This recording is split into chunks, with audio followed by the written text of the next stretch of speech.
Hi everyone, my name is Akshaya Kavre. I'm a nature and animal communicator, which means I can speak to plants, animals, and other species and have two-way conversations with them. Oftentimes, in our animal communication journey, we may face a lot of obstacles and we may not be sure how to overcome them. In this video, I'm going to share with you a few common things that come in the way of our progress as a communicator.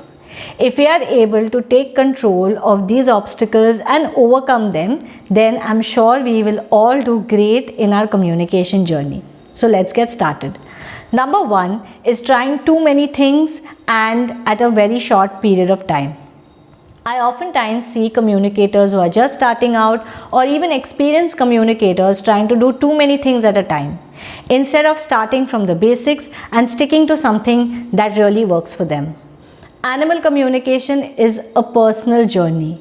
Now, this is something I keep repeating all the time, but it is really very important for us to understand this, that it is a personal practice. So we need to figure out something that works for us.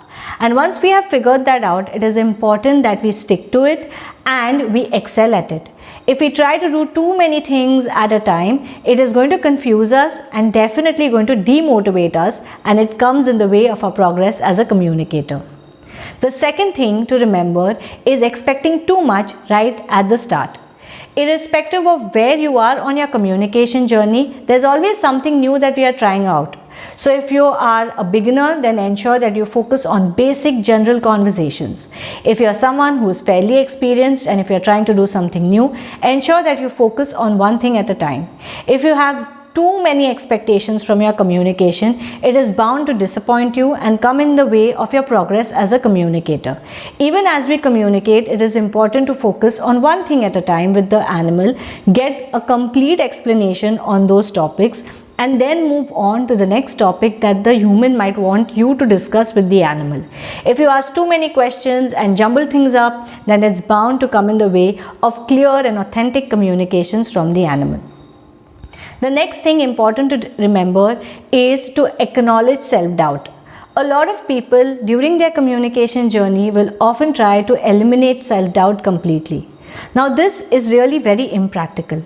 Self-doubt is a way that helps us keep grounded and ensures that we keep going back to the animal to seek for clarification.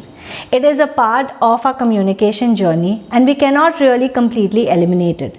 So it is important that we work towards managing it in a way that we can use it as a tool that helps us improve with our animal communication.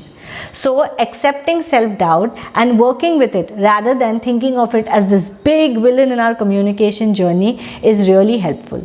So the third pointer here is not being able to accept self-doubt or trying to completely eliminate it, and this is a big obstacle in the way of our progress as a communicator. Fourth is a lot of communicators are very driven and focused towards a specific outcome from the communication.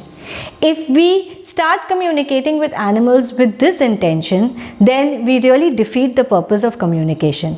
Communication is to allow these animals a space to express themselves and then to negotiate with them if there are certain things that the human wants from the animal. However, if we as communicators are completely driven by the objective of the human and hence driven by the outcome of the conversation, it oftentimes comes in the way of our progress as a communicator. So avoid getting into conversations with very focused objectives and let the animals speak their heart out so that we understand their perspective better. And the last point that I feel comes in the way of our progress as a communicator is constantly focusing on our energy and the human's energy instead of the animal. Oftentimes, we as communicators are so driven by the thought of being grounded and neutral that we forget to focus on the animal's energy. Likewise, we are also driven by the validation that comes from the human instead of again focusing on what the animal wants to share. So, maintaining the right focus on only listening to the animal rather than diluting it by focusing on our energy or the humans is really important.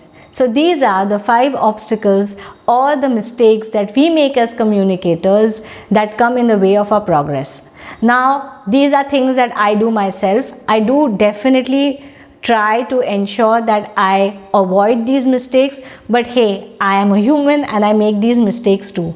So all these 5 mistakes that I've shared with you are something that I have experienced in my journey, and just being aware that these are things that could come in the way of our communication can really help us become more mindful and hence help us with better communications as well. I hope you enjoyed watching this video and found it helpful. If you did, or if you feel there are more mistakes that we make as communicators, please do mention them in the comment section below so that we can all learn from each other and get better in our communication journey. Until the next video, bye bye.